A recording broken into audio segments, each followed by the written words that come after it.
Bini sarratanya hojjettu biyya Kuwait keessatti mucaa daa'ima qasaala keessatti ni deemti. Sababbiin isheen daa'ima san miidhuu dandeetteef maalinni jechuun keessanii oolu obboleeyyan kee hojjettoota kiyya tokkoffaa madaamidhaan wal lolte jechuudha.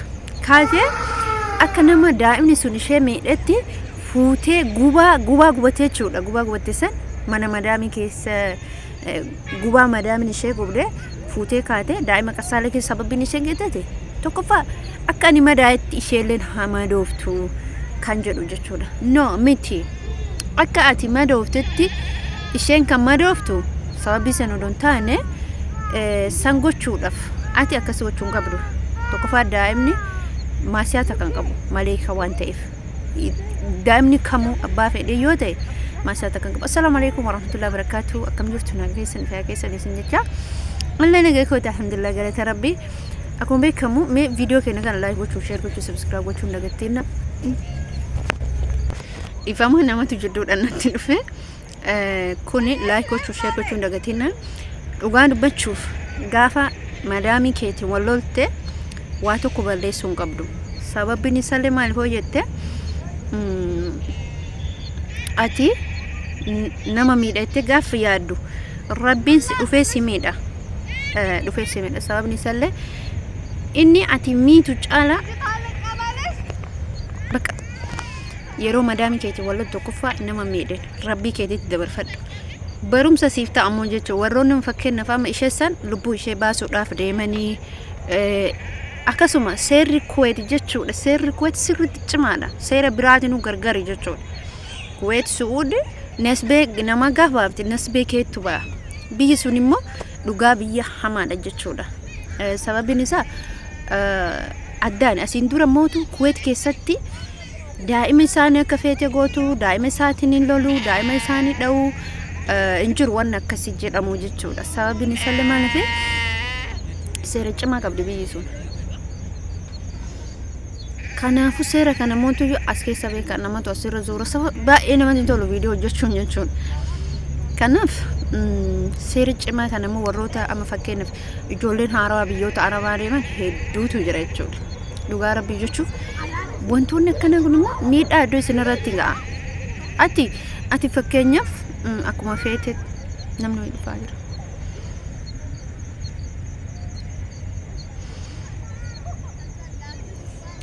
Hamma namni sun taruutti dhifama. Isin jechuun barbaadu gosoota kabajamtoota kiyya wallahi aziim jechuudha. Ruuhii namaa tana rabbi namni baase rabbi ruuhii isaa san baase. Intala san isii dararanii ruuhii isii baasan malee akkatti isheen dhiisan jechuudha. Amma warroota kaaniin barumsi inni isinii ta'u maal isinitti fakkaata?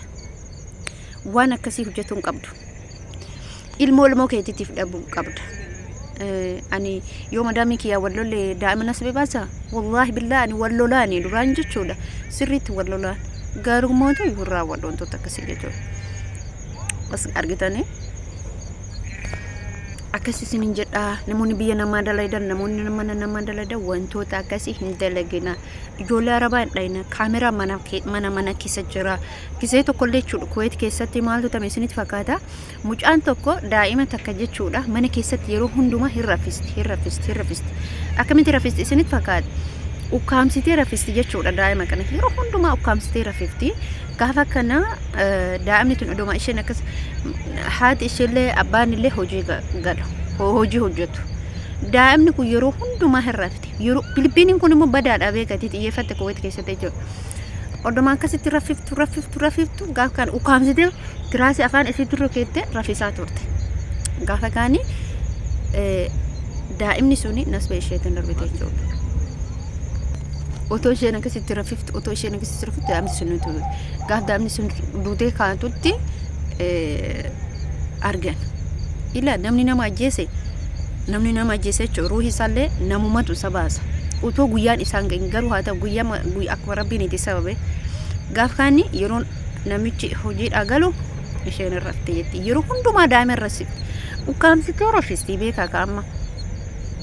Gaafa kana hingalte warri hingalle warri hojiidhaa hingala gaafa kaanitti hin argan jechuudha. Yeroo isaan galan daa'imni duutee jirti. maal godharree wanta kan godhe gaafa reeffa san marmaraa geessamee laaramuyyuu daa'imni ukkaamamtee duute isheen immoo ni qabamte jechuudha. Ijoolleen Itoophiyaa yoo takka tooti waa hojjedhetu laal isaan deemanii jiran namni biyya kanaa jechuudha. Garuma gabbaatee viidiyoo hojjetu jechuudha ammallee isaan hin galleefi beeytanii. Akkasiin isin jedhaa gaafsa mucaasan hin qabanii mucaasan qabanii gaafa kaanii akka namichi maal godhe sitti fakkaate siistama itti godhe amma isheetti jechuudha. Siistama akkamitti godhe achumaan kootu jedheen. Du'a san argee jira amma inni isheedhaan sabee baasuu wanda du'a san oduu argu isii kanatti irrafteettee himte miti irrafte jedhee laale. Du'a ishee argee namichoon achumaa ka'ee isi fooqee gubbarra jechuudha. Fooqee gubbarra ishee kaa'e.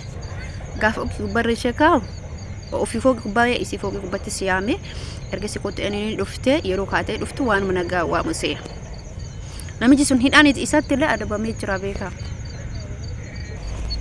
Gaafa kana lafti natti galgalaa jira bakka malee taa'ee viidiyoo isinii waraaban jira bakka natti tolu. Gaafa kana namichoon sun ishee fooqee gubbatti yaamee yeroo ishee yaamee isheen hin dhayite kootu jedheen hin dhayite achi gadi laalimee jedheen achi gadi laali. Maaliif isinitti fakkaata inni fooqii sanirraa darbee isi ajjeesuu kutate jechuudha. Akka isheen ilmoo isaa ajjeeftetti hin ajjeesa isi achirraa hin darbee fooqii sanirraa dhuma fooqiitirraa ishee darbee isheen achumatti duute. Maaliif ree boonni kan isa goosise gocha isiin ilmoo isaati irratti goote badaadha warwan ilmoo namaati irratti godhan biyya ambaa keessa taa'anii waan akkasii jechuun baay'ee ulfaata isin jechuu barbaada. Amma halkanaa jira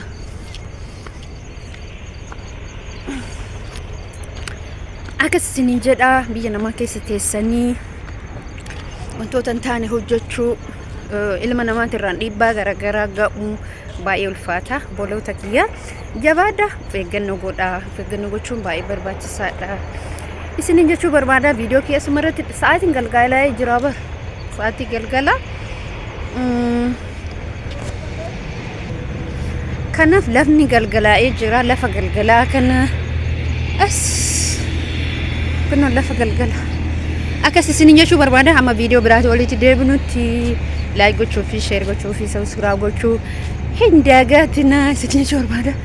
Safari kun ifaan hin jiru baay'ee dhumimmisaa xiqqoo ishee baay'ee dukkana as jidduun kun as keessa bakka baabura akkas isin jedha hordoftoota kabajamtoota kiyya jabaadha of eeggannoon cimaa godha jabaadha of eeggannoon cimaa godha lafni halkanaa jira kun argitanii rabbiin isin haa eegu mana namaa keessatti waan hamtuun dalaginaa waa hamtuu dalaguun rakkoo guddaadha isin jechuu barbaada. Akkasii kun immoo baabura namni achi keessa deddeemaa jira.